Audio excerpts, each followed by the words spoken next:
All right, what's up, everybody? Nick Atkin here with Sportskeeda MMA. I am in Bangkok, Thailand, at the Rama Gardens Hotel for one fight night, 19 media day.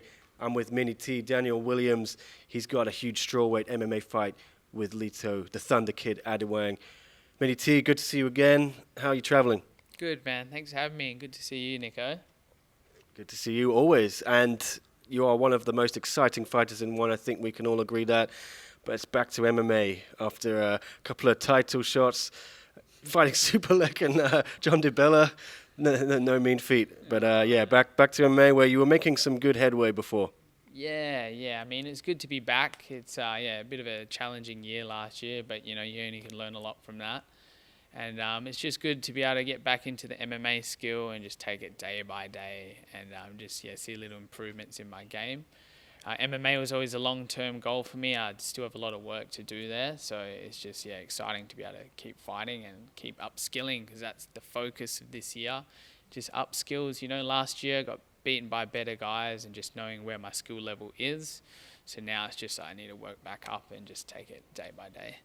Was this always the plan, to stay in MMA? You said it is long term, but did the title fight with Superlek just come out of nowhere? I know it did. It was Rodtang pulled out.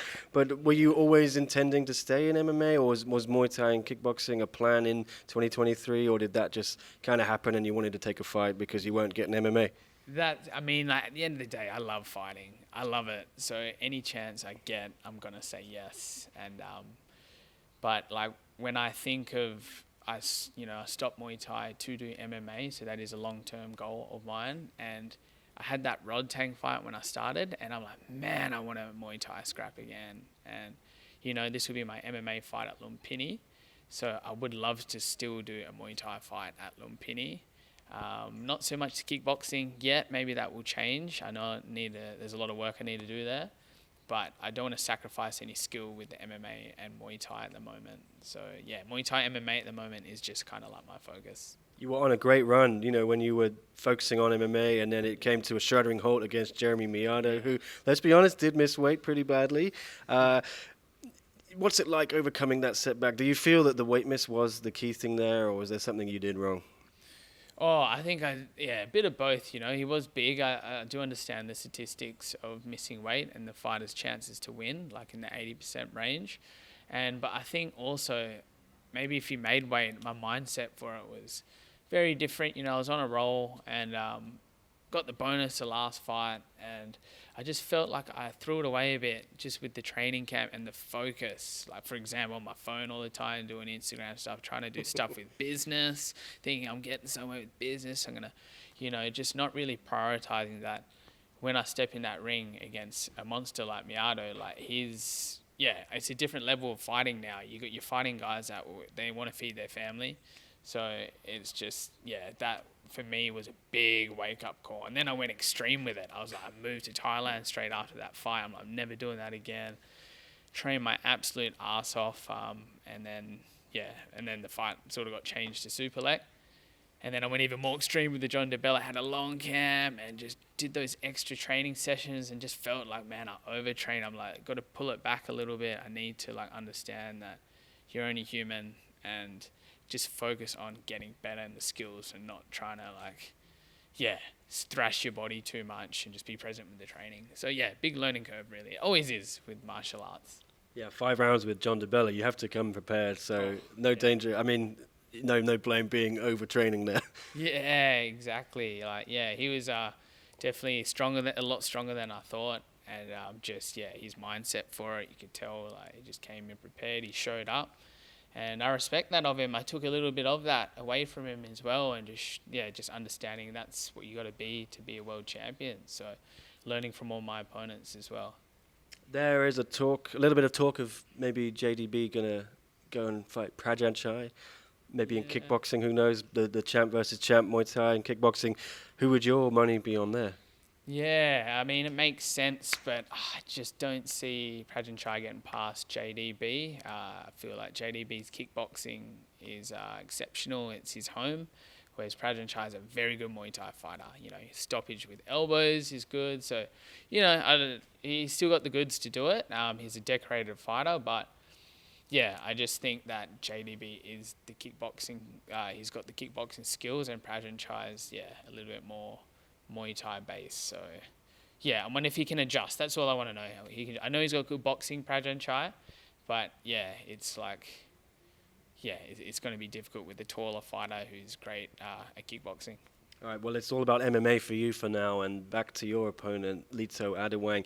He is friends and former opponents with Jeremy Miado, who we mentioned beat you your last run in MMA.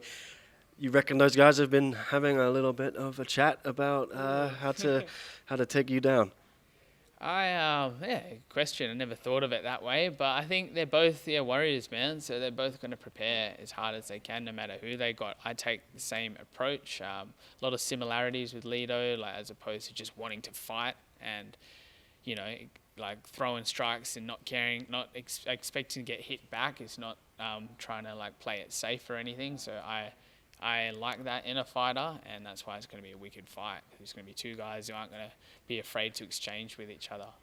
He says his key to victory is obviously taking it down to the ground. Are you prepared to stop him there? Of course.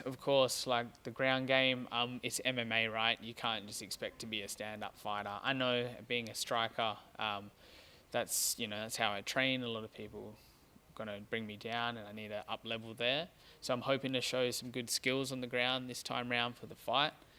And it's MMA at the end of the day, so you've got to be good everywhere. And I expect him to be good everywhere as well. I know he's got submission wins, he's got good strong holds on him, and I'm fully aware of that and ready for it. I know before the let's call it a detour to kickboxing title fights last year, you were hell-bent on chasing down a MMA title shot.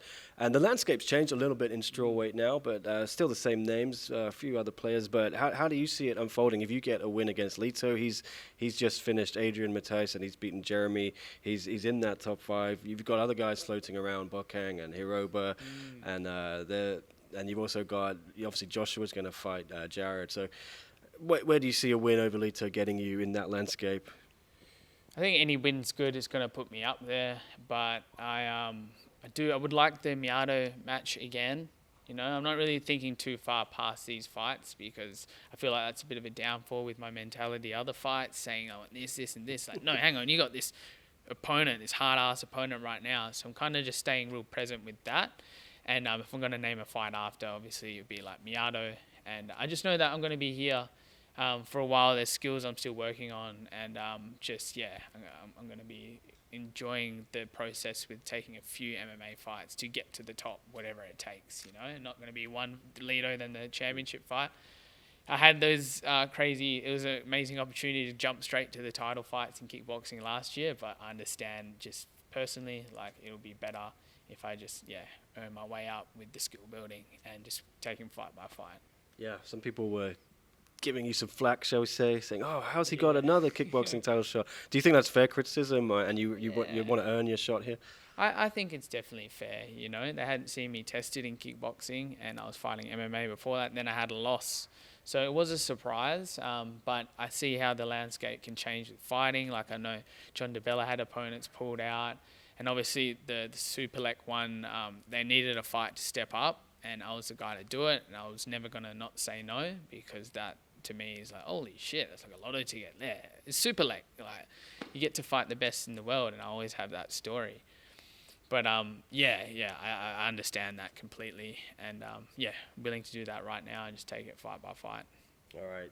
And I know you're not going to be on Instagram much, but you still share a clip if I tag you, right? What's that? If I tag you in a clip, will you share it? Yeah, of course, man, of course, 100%. Yeah, I'm trying to stay a bit off Instagram, but I'll check it in the morning, check it in the night, and then just keep that process. Okay. And of course, SCMP is the best. Oh no, I'm not there anymore. Yeah, with Sportskeeda. Yeah. Sportskeeda. Yeah. Wow, that's new. Okay, yeah, Sportskeeda. Yeah. Thank you so much. That's good to know. Yeah, we'll share you, we'll tag you, all that good stuff. But most importantly, Daniel, final message to everyone watching. Tune in this Friday if you're watching on Prime Video, or on Saturday, check your local listing. It's going to be an absolute war. You got two guys that just never going to back down. They're going to not be scared to exchange in the pocket, and that's what you're going to expect. Two guys just willing to go fire to fire and just make ourselves bloody and go for it. So tune in. It's going to be an exciting fight. I promise you that.